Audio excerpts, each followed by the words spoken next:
अस्सलामुअलैकुम नाजरीन, आप देख रहे हैं हमारा यूट्यूब चैनल और आज हम बात करने वाले हैं इंडिया की हार और पाकिस्तान की जीत के ऊपर। जी हाँ दोस्तों, जैसा कि आप जानते हैं कि इंडिया इंग्लैंड से बुरी तरह से हार गया, जो कि उनसे ये हार बर्दाश्त ना हो सकी और उन्होंने इस हार का बदला बजाय इंग्लैंड से लेने के उन्होंने पाकिस्तान के प्लेयर्स से लेना शुरू कर दिया और उन्होंने पाकिस्तान के प्लेयर्स को हिट करना शुरू कर दिया।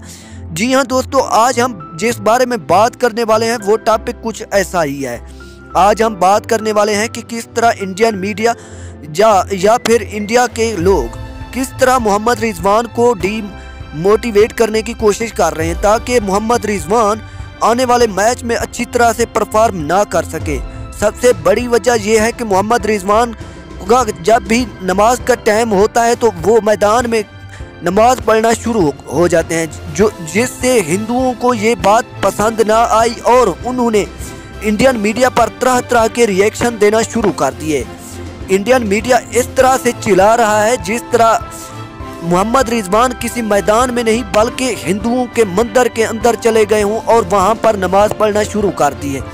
जी हाँ, फिर वो स्टेडियम नहीं था या फिर इस तरह कहें कि क्या वो भारत के अंदर स्टेडियम आता है जहाँ पर मुसलमानों को नमाज पढ़ने की या तो पाबंदी है या फिर जहाँ पर मुसलमानों को नमाज पढ़ने पर मार दिया जाता है या फिर उनको तरह तरह की तकालीफ से गुजारा जाता है। इसके अलावा अगर हम बात करें तो इंडिया के लोग बहुत अच्छे हैं।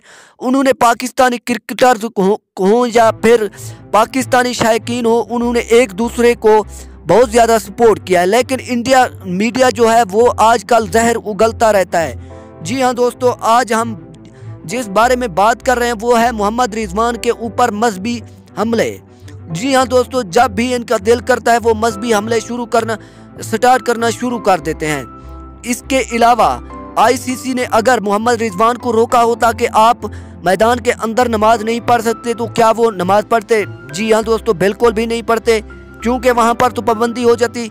अगर आईसीसी ने मोहम्मद रिजवान को नहीं रोका हुआ तो ये इंडियन मीडिया होता कौन है मोहम्मद रिजवान को ये कहने वाला कि ये नमाज क्यों पढ़ते हैं वहाँ पर? इसका साफ मतलब यही है कि इनको बहुत ज़्यादा जलन होती है और इसके अलावा इनसे हार बर्दाश्त नहीं हो सकी। ये चाहते हैं कि हम जब भी खेलें जीतें और हमारी मर्ज़ी का मैच हो, क्योंकि जिस तरह से इंग्लैंड ने इनको धोया है और इंग्लैंड ने जिस तरह से इनको रुलाया है ये हार ज़िंदगी भर याद रखेंगे।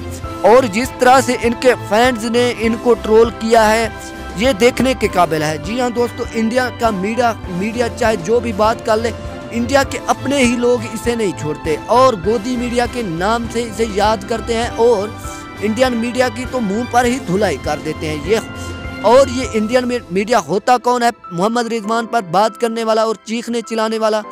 आजकल इनके अंदर इतनी जलन पैदा हो गई है कि इनको इतनी तमीज़ तक भूल गई है कि दूसरे का मजहब पर कोई बात नहीं करनी चाहिए, लेकिन ये हर वक्त कोई ना कोई बातें ज़रूर करते रहते हैं। Thanks for watching. अल्लाह हाफिज़।